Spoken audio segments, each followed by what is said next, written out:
ನಮಸ್ಕಾರ ಶಿವಮೊಗ್ಗ. ಇವತ್ತು ನಾವು ಶಿವಮೊಗ್ಗದಿಂದ ಸಾಗರ ಹೊರಟಿದ್ವಿ. ಅಲ್ಲಿ ಮಧ್ಯ ಲೊಕೇಟ್ ಆಗುವಂತ ಚೋರಡಿಯಲ್ಲಿ ಊಟ ಮಾಡೋಣ ಅಂತ ನಿಂತಿದ್ವಿ. ಯಾವ್ದಪ್ಪ ಬೆಸ್ಟ್ ಹೋಟೆಲ್ ಅಂತ ಹುಡುಕಿದಾಗ ನಮಗೆ ಸಿಕ್ಕಿರೋ ಅಂತ ಹೋಟೆಲ್ ಕೈರುಚಿ.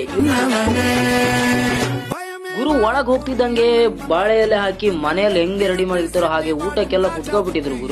ಗುರು ಹೊಟ್ಟೆ ಬೇರೆ ಹಸ್ತಿದೆ, ಬಾಯಲ್ಲಿ ನೀರ್ ಬರ್ತಿದೆ. ಗುರು ಫಿಶ್ ಫ್ರೈ ಕೂಡ ರೆಡಿ ಆಗ್ತಾ ಇದೆ. ನೋಡಿದ್ರೆ ಬಾಂಡ್ಲಿ ಮೇಲೆ ಬೆಂಕಿ ಹಾಕೊಂಡು ರೆಡಿ ಮಾಡ್ತವ್ರೆ ಫಿಶ್ ಫ್ರೈನ. ನೋಡಿದ್ರೆ ಬಾಯಲ್ಲಿ ನೀರ್ ಬರ್ತಾ ಇದೆ.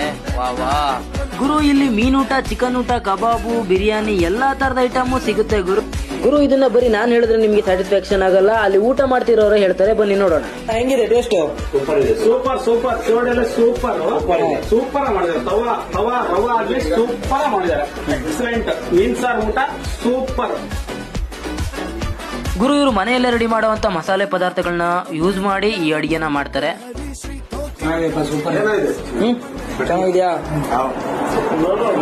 ಗುರು, ಶಿವಮೊಗ್ಗದಿಂದ ಸಾಗರ ಹೊರಟಿದ್ದೀರಾ, ಈ ಹೋಟೆಲ್ಗೆ ವಿಸಿಟ್ ಕೊಡದೆ ಹಾಗೆ ಹೋಗ್ಬೇಡಿ. ಈ ರೆಸಿಪಿನ ಮಿಸ್ ಮಾಡ್ಕೋಬೇಡಿ. ನೀವು ಬನ್ನಿ, ನಿಮ್ಮವ್ರನ್ನು ಕರೆ ತನ್ನಿ. Thank you so much.